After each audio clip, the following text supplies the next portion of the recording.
Welcome to को curricular master YouTube channel. आप सभी का स्वागत है आपके अपने यूट्यूब चैनल को करिकुलर मास्टर में। आज की वीडियो के माध्यम से हम बहुत ही तीव्र गति से टॉप 50 क्वेश्चंस के बारे में चर्चा करेंगे जो कि महात्मा गांधी काशी विद्यापीठ के एग्जाम में पूछे जाने वाले हैं, यानी कल की परीक्षा में आएगा। जो 26 जून को परीक्षा लगी हुई है, BA BSc BCom BSc AG BSc home science BBA BCom इन सभी के सेकंड सेमेस्टर में जो पेपर आने वाला है human values and environmental studies का, उसके लिए यह लेक्चर बहुत ही महत्वपूर्ण है। आप इसको देख लीजिएगा। इससे पहले मैंने एक श्रृंखला चलाई थी महामैराथन क्लास की, आपने उसको भी देखा होगा इसी चैनल पर। और रात में लगभग में 8 बजे के आसपास लाइव क्लास होने वाली है, वो मतलब कि human values and environmental studies की, जिसमें हम टॉप 100 एमसीक्यूज के बारे में चर्चा करेंगे। उसके लिए आप तैयार रहिएगा, ठीक है। देखिए, पहला क्वेश्चन आ चुका, अहिंसा एक मूल्य है। अहिंसा एक मूल्य है, नकारात्मक बिल्कुल भी नहीं है। अहिंसा एक सकारात्मक मूल्य है। बेटा ऑप्शन नंबर इसका बी करेक्ट आंसर हो जाएगा, ध्यान रखिएगा।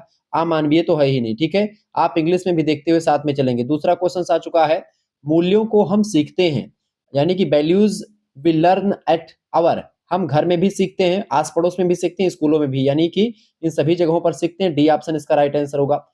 तीसरा क्वेश्चन आप देखेंगे, ऑनलाइन शॉपिंग की जाती है। Online shopping can be done, internet के माध्यम से ऑनलाइन शॉपिंग हम करते हैं आजकल। इसका ए ऑप्शन करेक्ट आंसर हो जाएगा।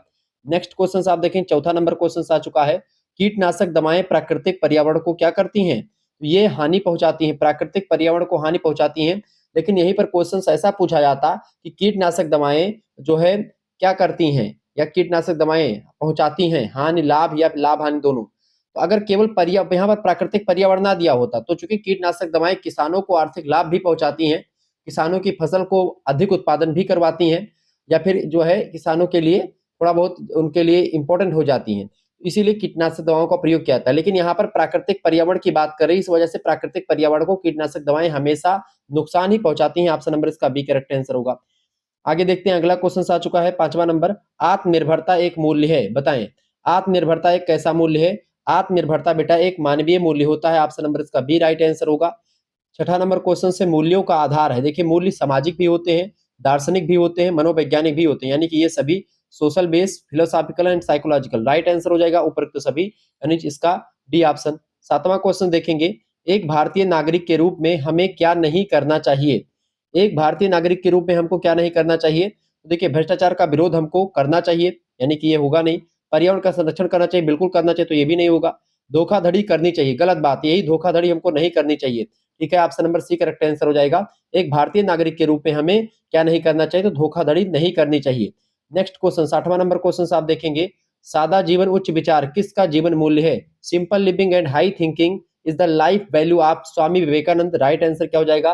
फर्स्ट का इसका करेक्ट आंसर फर्स्ट हो जाएगा, यानी 8वें का ये ऑप्शन राइट आंसर होगा। 9वां क्वेश्चन आ चुका, वायु गुणवत्ता को दर्शाता है। AQI is related to the quality of. अब देखिए, यहाँ पर वायु की गुणवत्ता है, वहां पर साफ साफ अगर अंग्रेजी में बगल में देखें तो आपका उत्तर अस्पष्ट लिखा है। AQI जो होता है, इसी का फुल फॉर्म होता है एयर क्वालिटी इंडेक्स। परीक्षा में प्रश्न पूछा जाएगा कि AQI का फुल फॉर्म क्या होता है, तो आप बताएंगे कि एयर क्वालिटी इंडेक्स इसका फुल फॉर्म होता है, ठीक है। तो इसका करेक्ट आंसर क्या होगा? सेकंड वाला। अगला क्वेश्चन से 10वां नंबर, भ्रष्टाचार में यानी भारत में भ्रष्टाचार कहाँ कहाँ देखने को मिलता है? जो है, corruption is India where it is seen maximum, यानी राजनीति में, व्यवसाय में, नौकरी में, सभी जगह देखने को मिलता है। डी ऑप्शन लगा दीजिएगा।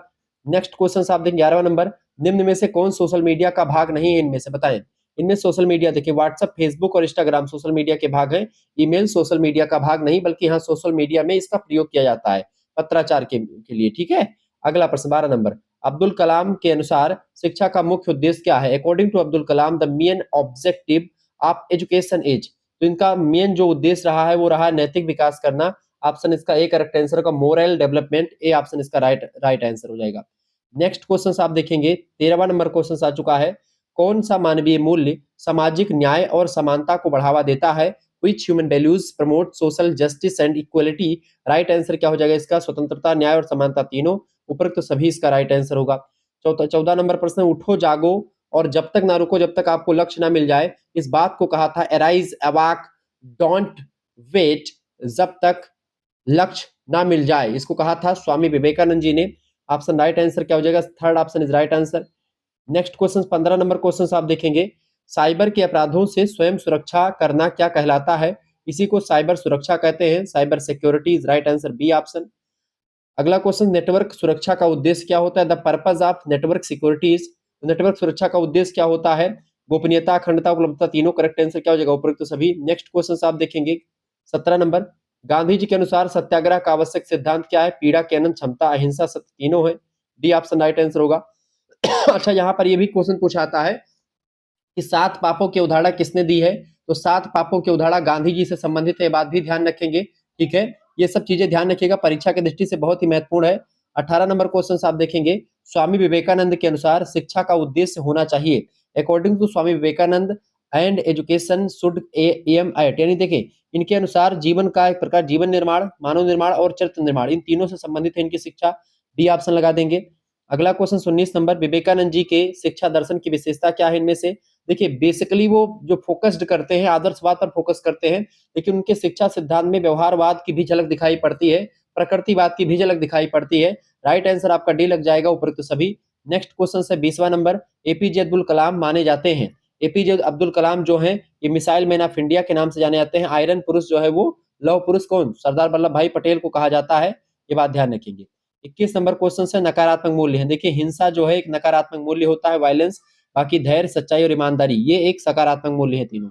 अगला क्वेश्चन आ चुका है, कौन से तत्व मानव मूल्य माने जाते हैं? देखिए सत्य, शांति, धर्म, प्रेम, अहिंसा, ये सब जो है elements known as human values which, तो राइट आंसर क्या हो जाएगा? All of the above, D option right answer होगा, उपरोक्त सभी। 23 नंबर क्वेश्चन है, तुम मुझे खून दो मैं तुम्हें आजादी दूंगा। You give me blood I will give you freedom was says by Subhash Chandra Bose, Netaji. Option number इसका थर्ड करेक्ट आंसर होगा। 24 नंबर, आपको अपने काम से प्यार करना चाहिए, कंपनी से नहीं, इस कथन को किसने कहा था? इसका राइट आंसर क्या हो जाएगा 24 नंबर का? बिल्कुल डी ऑप्शन, अब्दुल कलाम जी ने कहा था। नेक्स्ट क्वेश्चन है 25 नंबर, मनुष्य चेष्टा करता है, मनुष्य चेष्टा करता है किसका? पर्यावरण के अनुकूल बनाने को। ऑप्शन नंबर इसका बी करेक्ट आंसर हो जाएगा। अगला क्वेश्चन 26 नंबर, सौर ऊर्जा प्राप्त होती है, सौर ऊर्जा कहां से प्राप्त? Solar energy is received from, solar ऊर्जा जो होती है प्राप्त होती कहां से बेटा? सोलर ऊर्जा जो प्राप्त होती है वो सूर्य से प्राप्त होती है, सी ऑप्शन करेक्ट आंसर होगा। 27 नंबर, महाभारत युद्ध में अर्जुन के सारथी कौन थे? भगवान साक्षात श्री कृष्ण भगवान थे। द्रोणाचार्य इनके गुरु जी का नाम था, धृतराष्ट्र दुर्योधन के पिता है, भीम जो थे इनके अर्जुन के बड़े भाई का नाम है। ठीक है, करेक्ट आंसर क्या होगा? उपरोक्त में से कोई नहीं, डी ऑप्शन लगा देंगे। अगला क्वेश्चन 28 नंबर, नर्मदा बचाओ आंदोलन के प्रणेता कौन है? फटाफट से आप बताने का प्रयास करेंगे, इसका राइट आंसर क्या हो जाएगा? नर्मदा बचाओ आंदोलन का प्रणेता कौन है?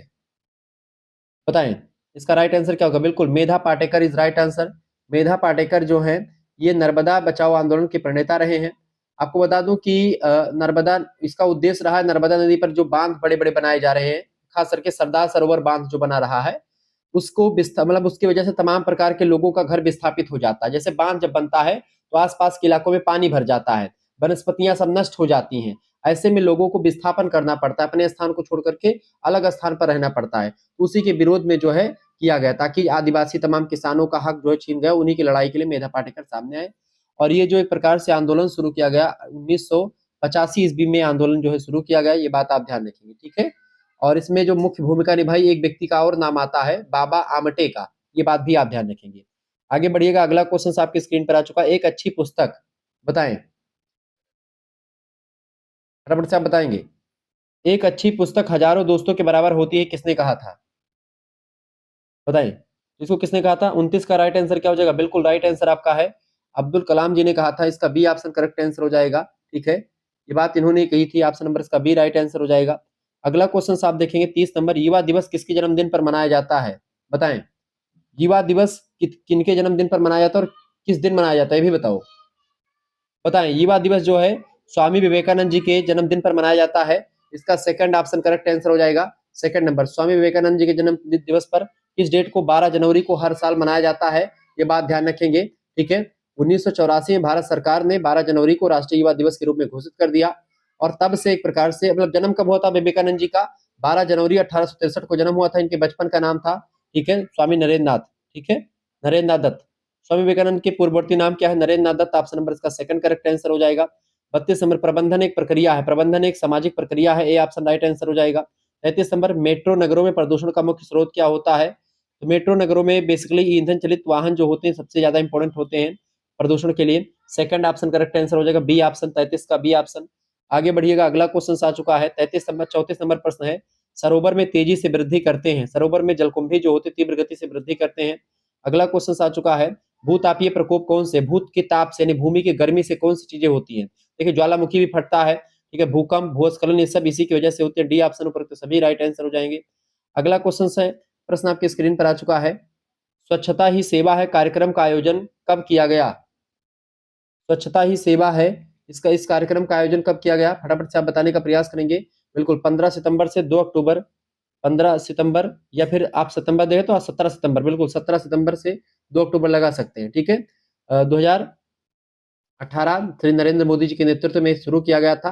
महात्मा गांधी जी की 150वीं जयंती थी 2019, उसी में स्वच्छ भारत अभियान को जन आंदोलन बनाया गया, ठीक है, ये बात ध्यान रखेंगे। 15 सितंबर से 2 अक्टूबर, यहाँ पर 17 सितंबर दिया गया है, बेसिकली करेक्ट आंसर यही होगा, 15 सितंबर से 10 अक्टूबर, ठीक है, सॉरी 2 अक्टूबर। अगला क्वेश्चन आ चुका है 37 नंबर, स्वच्छ भारत अभियान की शुरुआत किसने किया था?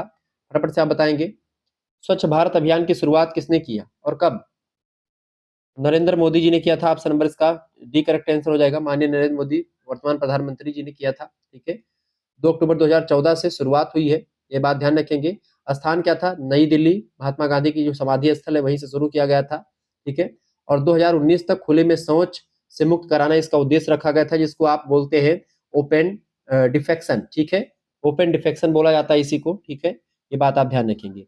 प्रश्न आपकी स्क्रीन पर क्या आ चुका है, ओडीएफ का पूरा नाम क्या है? Full form of ODF, ODF का पूरा नाम क्या होता है?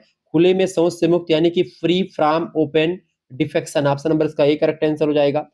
अगला क्वेश्चन आ चुका है 39 नंबर क्वेश्चन आ चुका है, फटाफट से आप देखेंगे, कौन सा राज्य भारत में ओडीएफ मुक्त राज्य है? बताएं, सिक्किम, मध्य प्रदेश, राजस्थान, हिमाचल प्रदेश। करेक्ट आंसर क्या हो जाएगा? इसका राइट आंसर हो जाएगा सिक्किम, जो है वहां पर जो है खुले में शौच लोग नहीं करते, भारत का पहला पूर्ण राज्य माना गया, ठीक है। 2018 में ही आप देखते हैं इसने अपना पूरा विवरण दे दिया था ओडीएफ के रूप में, ठीक है। इसके बाद में और भी तमाम सारे देश जो है काम कर रहे हैं इसमें, मतलब कि तमाम सारे राज्य काम कर रहे हैं, जैसे कि आपका तमाम सारे देश, ठीक है, ये सब काम कर रहे हैं, लेकिन सिक्किम ने सबसे पहले इसका भूमिका निभाई। भूकंप की तीव्रता मापने का यंत्र जो है कौन सा? रिक्टर पैमाना, रिक्टर स्केल, ऑप्शन नंबर इसका बी करेक्ट आंसर होगा 40 का। 41 नंबर क्वेश्चन से, पृथ्वी के तापमान में वृद्धि से वनस्पति पर क्या प्रभाव पड़ता है? तो पृथ्वी का तापमान जैसे जैसे बढ़ेगा तो पृथ्वी वनस्पति विहीन हो जाएगी, यानी तापमान बढ़ने को ही ग्लोबल वार्मिंग कहते हैं। ग्लोबल वार्मिंग क्यों होती है? वातावरण को, अब यहीं पर 3 क्वेश्चन और आपके मैं करवा देता हूँ। देखिए वातावरण को सबसे ज्यादा गर्म कौन सी गैस करती है? तो CO2 जो होती है वातावरण को सबसे ज्यादा गर्म करती है। वैश्विक तापमान के लिए यानी ग्लोबल वार्मिंग के लिए जिम्मेदार सबसे इंपॉर्टेंट गैस कौन सी है?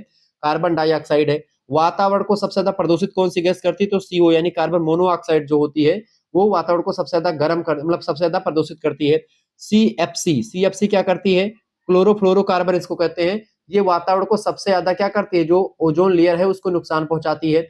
यानी कि यह जो गैस है कहां से निकलती है? CFC गैस कहां से निकलती है? रेफ्रिजरेटर और AC वगैरह से निकलती है, ठीक है, ये एयर कंडीशनर और फ्रिज से निकलती है। क्लियर, ये बात ध्यान रखेंगे। ओजोन परत क्या है? ओजोन परत जो है, ओजोन परत का सूत्र होता है O3, ये एक लेयर है वो ऊपर जो है, ताकि सूर्य की जो पराबैंगनी किरणें आती, बेकार किरणें आती है, उनको अवशोषित कर लेती है, अच्छी अच्छी किरणें हमारे तक पहुंचती हैं। अगर वो किरणें हमारे तक पहुंचे तो हमको क्या हो जाएगा? स्किन कैंसर जैसी बीमारियां हो जाएंगी। ये भी प्रश्न पूछा था कि सूर्य की पराबैंगनी किरणों से क्या हो सकता है? तो स्किन कैंसर हो सकता है, ठीक है, ये बात आप ध्यान रखें, परीक्षा में प्रश्न आया हुआ, इस वजह से मैं आपको बता रहा हूँ। ओजोन का सूत्र क्या होता है? O3 होता है, ठीक है। ओजोन परत जो है वो किस मंडल में है? ये बात बताएं भाई, ओजोन परत किस मंडल में है? परीक्षा में प्रश्न पूछा गया है, बताएं ओजोन परत किस मंडल में है? कौन बताएगा सबसे पहले? ओजोन परत किस मंडल में है? ओजोन परत वायुमंडल के समताप मंडल में है, ये बात आप ध्यान रखेंगे। ओजोन परत की अगर बात की जाए, ओजोन परत जो होता है वो अल्ट्रावायलेट किरणों को रोकती है हमारे तक पहुंचने से। CFC जो है इसके लिए जिम्मेदार गैस है। अंतरराष्ट्रीय प्रस्ताव एक आया था मॉन्ट्रियल प्रोटोकॉल, उसी के तहत इस पर काम किया गया, 1987 में आया था मॉन्ट्रियल प्रोटोकॉल, जो ओजोन परत की रक्षा के लिए काम कर रहा है, ठीक है, ये बात आप ध्यान रखेंगे। क्लियर, तो ये सब क्वेश्चंस आपकी परीक्षा में आ सकते हैं। क्लियर, ये सब ह्यूमन वैल्यूज के क्वेश्चंस हैं। इसके अलावा पेड़ पौधे सूख जाएंगे, वन अग्नि बढ़ेगी, जंगल में आग लग सकती है, इससे कई सारी चीजें होंगी। डी ऑप्शन पर सभी करेक्ट आंसर होगा। 42 नंबर क्वेश्चन आ चुका, विश्व पर्यावरण दिवस। विश्व पर्यावरण दिवस कब मनाया जाता है? तो 5 जून को मनाया जाता है। अच्छा, क्यों मनाया जाता है, कभी आपने सोचा विश्व पर्यावरण दिवस इसी दिन क्यों मनाया जाता है 5 जून को? इसके लिए इसके पीछे एक कारण है। इस दिन की शुरुआत जो है संयुक्त राष्ट्र संघ के द्वारा की गई थी, 1972 में शुरू किया गया था। पहली बार इसको मनाया कब गया था? पहली बार 1974 में मनाया गया था। 1974 पहली बार मनाया गया था। शुरू कब किया गया? 1972 में इसको प्रस्ताव रखा गया था, ठीक है, संयुक्त राष्ट्र के द्वारा, लेकिन मनाया गया सबसे पहले 1974 में संयुक्त राष्ट्र संघ के द्वारा एक प्रकार से शुरू किया गया था। 2024 की जो थीम रखी गई, क्या रखी गई थी? भूमि पुनर्स्थापन, मरुस्थलीकरण और सूखा प्रतिरोध को लेकर के जो है ये दिवस मनाया गया था 5 जून वाला 2024 में, ठीक है, ये बात आप ध्यान रखेंगे। आगे बढ़ते हैं।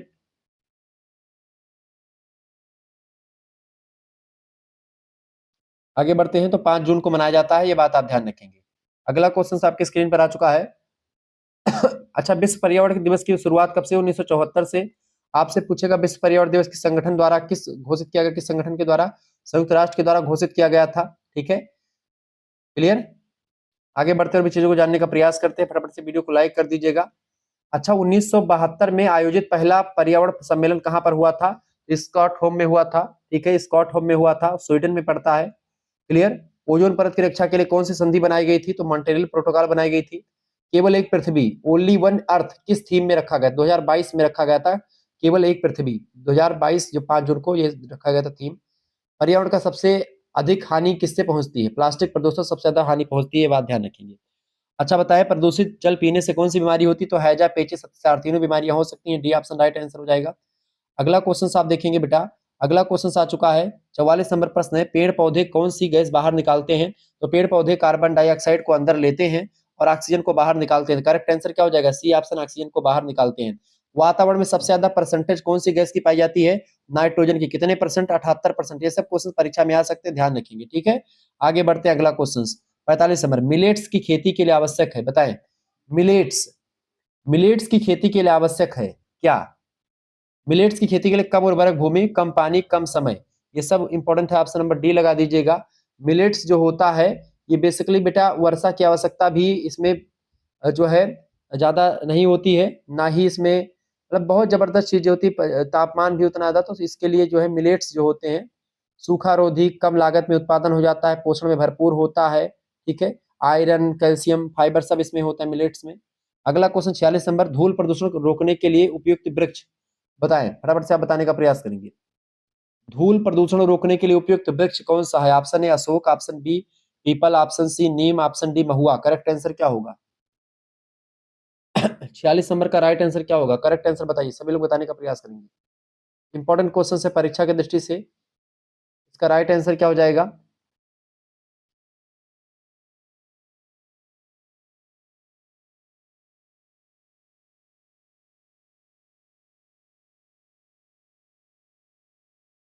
बताएं।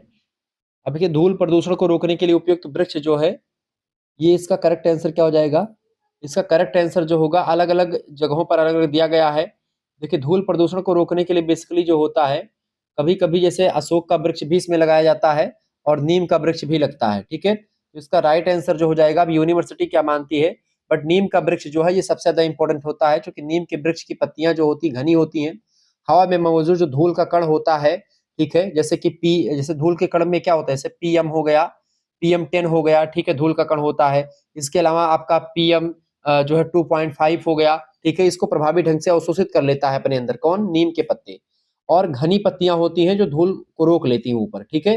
केंद्रीय प्रदूषण नियंत्रण बोर्ड, जिसको CPCB कहा जाता है, आपसे प्रश्न पूछा जाता है, परीक्षा में प्रश्न आएगा बेटा। ये ध्यान से इसलिए बता रहा हूँ क्योंकि ये क्वेश्चन थोड़ा सा आप लोग इसको सही कर लीजिएगा।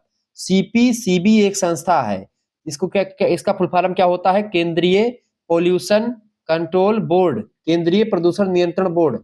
पर्यावरण वैज्ञानिक जो है यहाँ के जो है, उन्होंने नीम को धूल और वायु प्रदूषण नियंत्रक वृक्ष के रूप में सुझाते हैं, तो इसका राइट आंसर जो हो जाएगा वो नीम ही होगा, नीम इसका राइट आंसर हो जाएगा, ये बात आप ध्यान रखेंगे। अशोक वृक्ष जो है सजावट के लिए इंपॉर्टेंट होता है, धूल रोकने की क्षमता उसमें कम होती है। पीपल जो होता है ऑक्सीजन देता है, पर ये एक प्रकार धूल नियंत्रण में प्रभावी नहीं होता। महुआ, रही बात महुआ की, तो महुआ जो होता है ये फलदार वृक्ष है, लेकिन प्रदूषण नियंत्रण में सीमित उपयोग होता है, उसका उतना इंपॉर्टेंट नहीं होता। नीम ही सबसे उपयुक्त ऑप्शन है और सबसे जबरदस्त है, क्योंकि CPCB का भी इसमें चीजें मिल जाती हैं, ठीक है। तो इसका राइट आंसर क्या होगा? नीम ही होगा, सी ऑप्शन इसका राइट आंसर होगा। तो 46 का ऑप्शन नंबर सी लगा दीजिएगा, 46 का सी ऑप्शन इसका राइट आंसर हो जाएगा, ठीक है। आगे देखते हैं, अगला क्वेश्चन आपके स्क्रीन पर आ चुका है, अखबार में कौन सा विषैला तत्व होता है, बताएं। अखबार में कौन सा विषैला तत्व पाया जाता है? पारा, मैग्नीज, लेड या कैडमियम। करेक्ट आंसर क्या होगा? अखबार में कौन सा विषैला तत्व पाया जाता है? इसीलिए जब आप समोसा खाते हैं अखबार लेकर के, तो अखबार में समोसा नहीं खाना चाहिए। क्यों?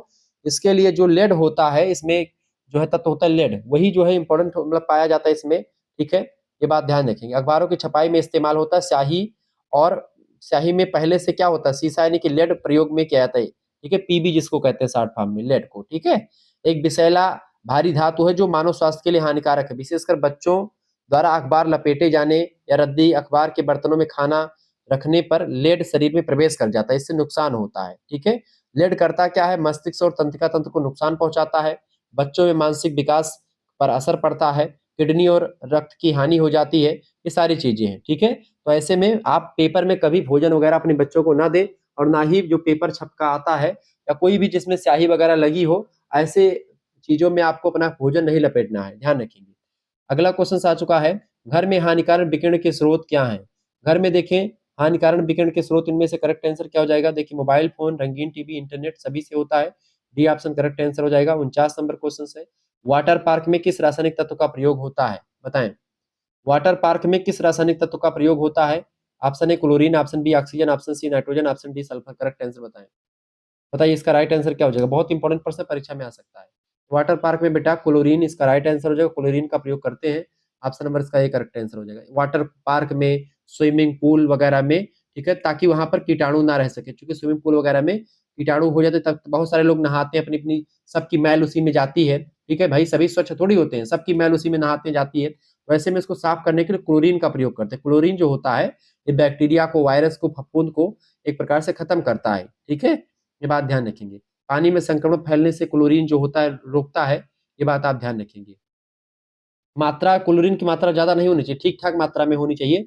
लेकिन अगर क्लोरीन की मात्रा खूब ज्यादा है और खूब स्विमिंग पूल में आप नहा रहे हैं, तो इससे आपको, आपकी त्वचा खराब हो सकती है, आंख और बालों को आपके नुकसान पहुंच सकता है। ये बात ध्यान रखिए, क्योंकि क्लोरीन जो होता है वो एक प्रकार से कभी कभी आपको नुकसान भी पहुंचा सकता है, अधिक मात्रा में अगर हो गया। अगला क्वेश्चन, घरों में सजावट के लिए कृत्रिम इकोसिस्टम किसे कहते हैं?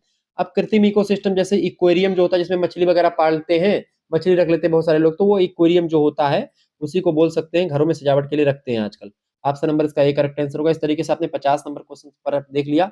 बाकी आप लोगों को अगर जो है हमारे से मतलब कि आप पेपर भेज दीजिएगा, हम पेपर आपका सॉल्व करा देंगे, पीडीएफ बना करके अच्छे से पेपर भेज दीजिएगा 9161936262 पर, ठीक है? आप पेपर भेज सकते हैं, आपके लिए व्यवस्थित कर दी, जो भी पेपर होगा, ठीक है, ह्यूमन वैल्यूज का, फिजिकल एजुकेशन एंड योगा का, जो भी होगा भेज दीजिएगा।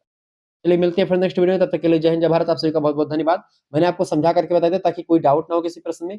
और अभी जो है थोड़ी देर में आपके लिए व्यवस्था हो जाएगी, ठीक है, शुक्ला डी पॉइंट पर लाइव क्लास भी शुरू होने वाली, ठीक है? तो ध्यान रखेंगे। धन्यवाद, मिलते हैं फिर नेक्स्ट वीडियो में, तब तक के लिए जय हिंद जय भारत।